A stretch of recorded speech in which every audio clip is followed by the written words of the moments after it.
بسم اللہ الرحمن الرحیم۔ السلام علیکم ناظرین، دنیا نیوز پر آپ دیکھ رہے ہیں پروگرام نقطہ نظر۔ میں ہوں آپ کا میزبان محمد اجمل جامی۔ اسٹوڈیوز میں تشریف رکھتے ہیں جناب مجیب الرحمان شامی صاحب۔ اگر مگر چونکہ چنانچہ ifs and but انتخابی تاخیر سے جڑے یہ تمام خدشات تقریباً دور ہو گئے ہیں۔ آج جب سپریم کورٹ میں سماعت ہوئی تو چند گھنٹوں کے اندر یہ منظرنامہ صاف ہو گیا، یہ اکثر بدل کر رہ گیا، اور سپریم کورٹ کی ہدایت کی روشنی میں ہی الیکشن کمیشن کیا ہے آج ایوان صدر چیف الیکشن کمشنر کی سربراہی میں یہ وفد پہنچا۔ اس سے پہلے اٹارنی جنرل صدر مملکت سے ملے اور صدر مملکت سے انہوں نے ملاقات کی۔ اس ملاقات کے بعد اب سے کچھ ہی دیر پہلے آپ نے خبروں میں دیکھا کہ چیف الیکشن کمشنر کی جانب سے خط لکھا گیا جناب صدر کو، جس میں کہا گیا کہ ہم نے سپریم کورٹ کے احکامات کی بجاوری کی، آپ سے مشاورت کی، اور ان ڈائریکشنز کے بعد اب ہم تاریخ تجویز کر رہے ہیں۔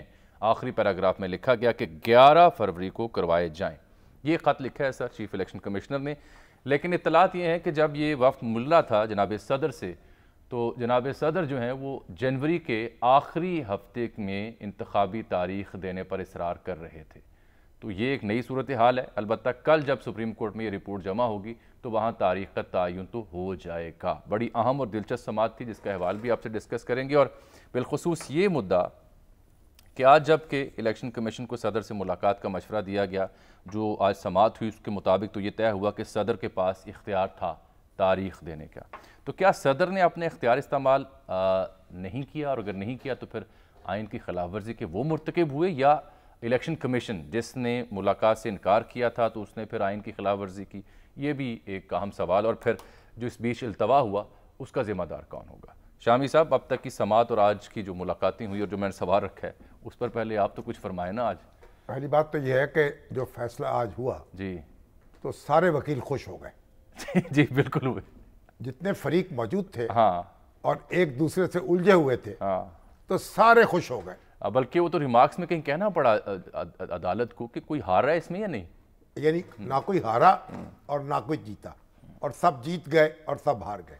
چلیے، اب جو سپریم کورٹ نے الیکشن کمیشن کو ہدایت کی کہ وہ صدر مملکت سے مشورہ کریں، بات کریں، اور ان کو کہیں کہ وہ تاریخ دیں، ان کو تجویز کر دیں، تو اس سے ذرا صدر مملکت جو ہیں ان کی بھی اشک شوئی ہو گئی۔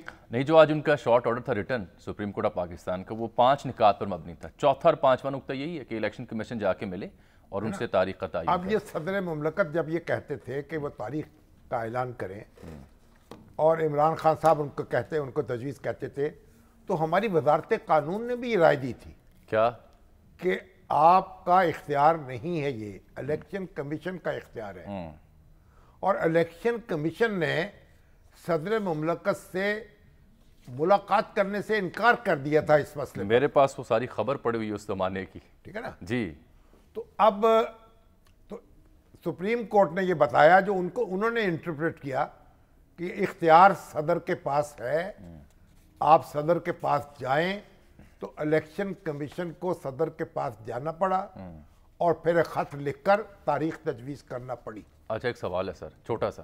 آج جب راجہ صاحب گئے ہوں گے ایوان صدر تو جناب صدر کچھ مسکرائے تو ہوں گے، ان کا استقبال کرتے ظاہر کچھ وہ بھی مسکرائے ہوں گے، شرما گئے، لجا گئے، دامن چڑھا گئے، اے عشق مرحبا وہ یہاں تک تو آ گئے۔ ایک دوسرے کو خوش آمدید کہا ہوگا۔ یہ بات یہ ہے، ٹھیک، جیسے ہائی کورٹ کا فیصلہ ہے نا، کوئی اس کو سپریم کورٹ کا رزم قرار دے دے تو کوئی ہائی کورٹ کی سبکی نہیں ہوتی۔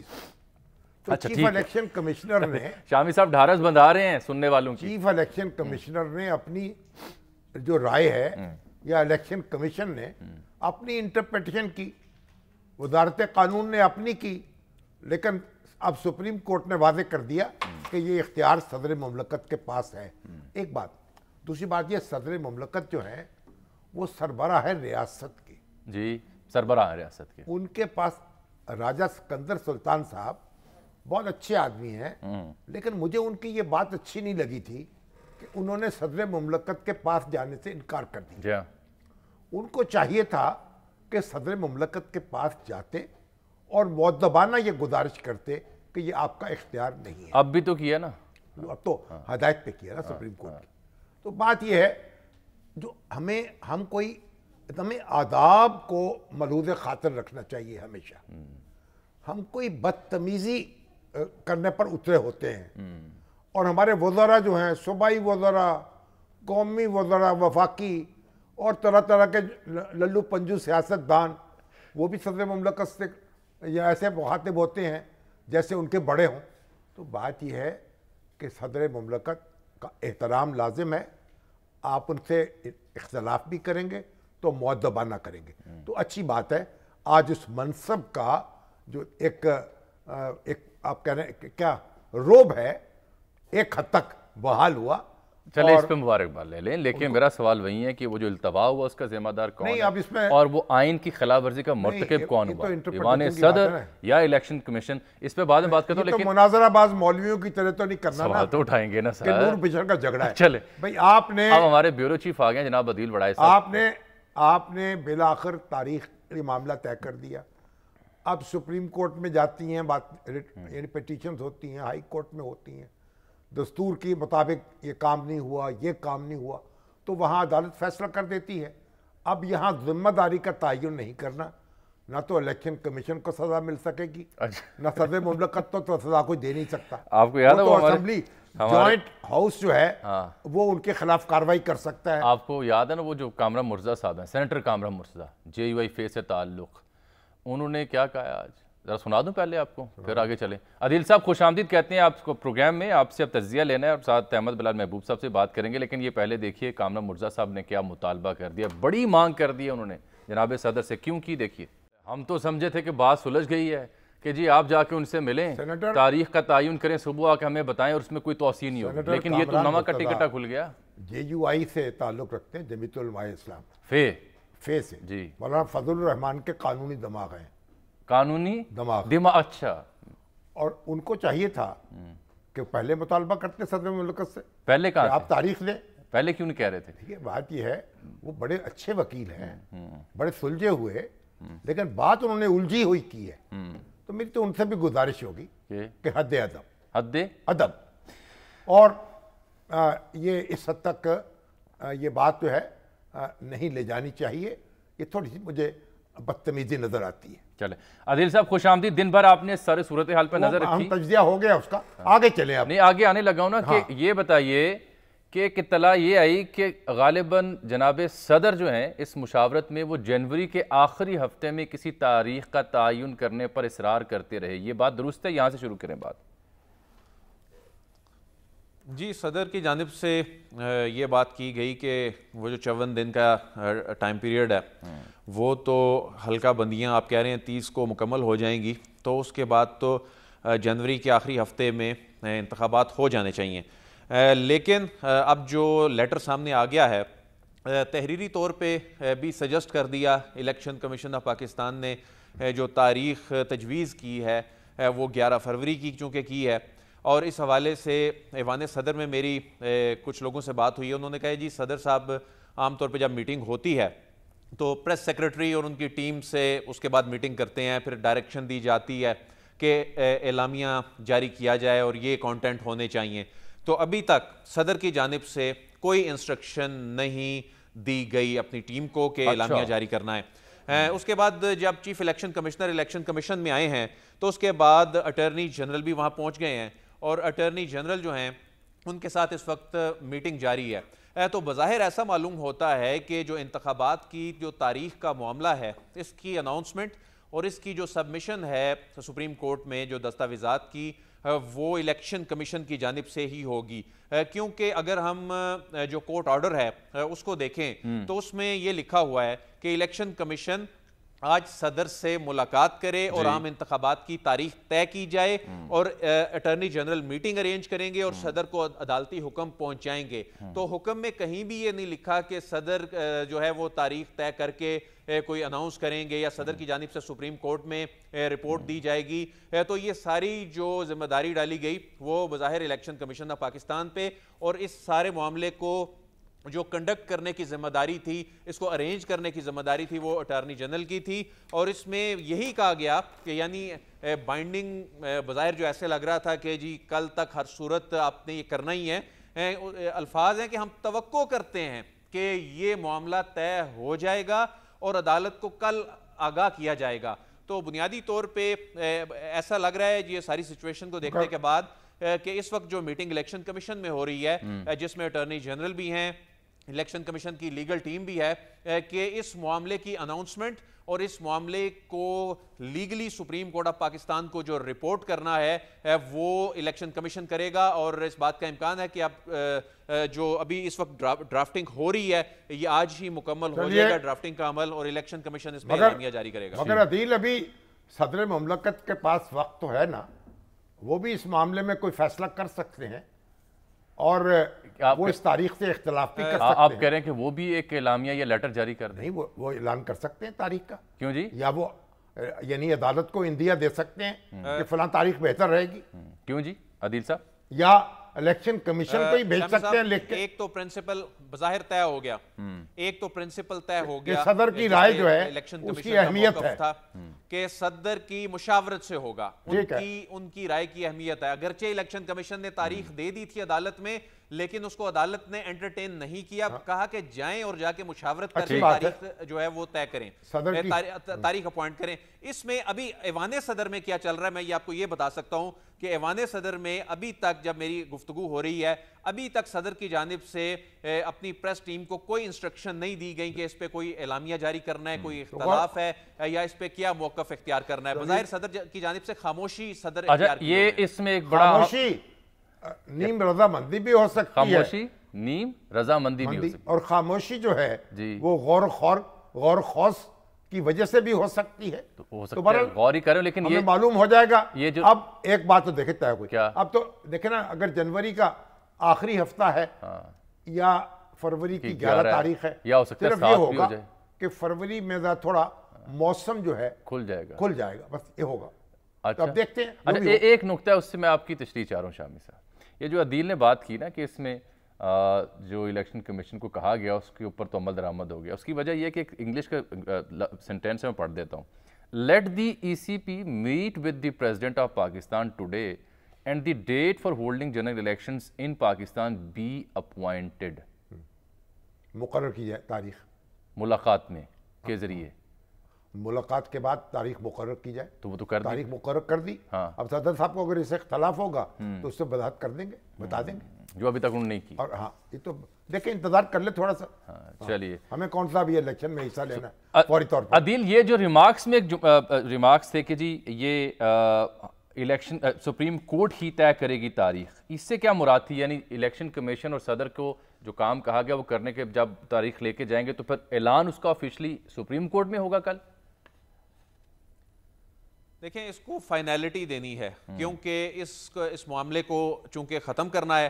تو ایک تو عدالت نے یہ کہا کہ یہ پتھر پہ لکیر ہوگی, جو طے ہو جائے گی یہ پھر پتھر پہ لکیر ہوگی, پھر ہم اس سے پیچھے نہیں ہٹنے دیں گے. اور اس کے بعد ایک تاریخ جو اب طے کر لیں گے آپ ہمارے پاس لے کے آئیں گے, تو بنیادی طور پہ عدالت کا کہنے کا مقصد یہ تھا کہ ہم اس کو تحریری فیصلے کا حصہ بنا دیں گے. لیکن جامی صاحب یہاں ایک اور بڑی ایک امپورٹنٹ چیز ہے کہ بنیادی طور پہ تو یہ 90 دن میں انتخابات کا کیس ہے. سپریم کورٹ نے یہ تو آج تاریخ والا معاملہ تو آ ہی گیا, ایک پرنسپل بھی کل طے کرنا ہے, اور یہ ایک ہمیشہ کے لیے کیا یہ دروازہ کھولنا ہے کہ چاہے کوئی بھی آئینی عذر ہو کہ یہ معاملہ 90 دن سے آگے جائے, چونکہ ابھی ہم نے حال ہی میں پنجاب کے پی میں دیکھا اور اس کے بعد قومی اسمبلی میں, تو اب یہ پرنسپل بھی اس ڈیٹ کے ساتھ ساتھ سپریم کورٹ آف پاکستان طے کرنے جا رہی ہے کہ یہ ون ٹائم ایگزیمپشن اس کی کیا ریزنز ہیں, کیونکہ بہت سے آج رہنماؤں کی جانب سے یہ کہا گیا کہ جب ہم پارلیمان میں جائیں گے تو اس کے بعد آئینی ترمیم کر کے اس کی توثیق کرنی پڑے گی. لیکن سپریم کورٹ بظاہر اس معاملے پہ بھی وہ ایک اصول طے کرنے جا رہی ہے کہ یہ جو وہ تو کل اس سے سپریم کورٹ میں اس میں آئینی ترمیم کی تو ضرورت نہیں ہے, کیونکہ آئین کا آرٹیکل تو واضح ہے. اگر کوئی کام جی آئین میں دی گئی مدت کے مطابق نہیں ہوگا تو تب بھی وہ غیر قانونی نہیں ہوگا, تو وہ کیا ہوگا؟ وہ آئینی ہوگا. تو اب اگر مدت بے نظیر بھٹو کی شہادت کے بعد بھی مؤخر ہوئے تھے انتخابات, ہوئی تھی, لیکن اس طرح کی کوئی نہ ترمیم کی ضرورت ہے, صرف الیکشن کی تاریخ دینے کی ضرورت ہے. مگر الیکشن کی تاریخ جو ہے اب وہ غیر آئینی نہیں ہوگی. آپ یہ نہیں کہہ سکتے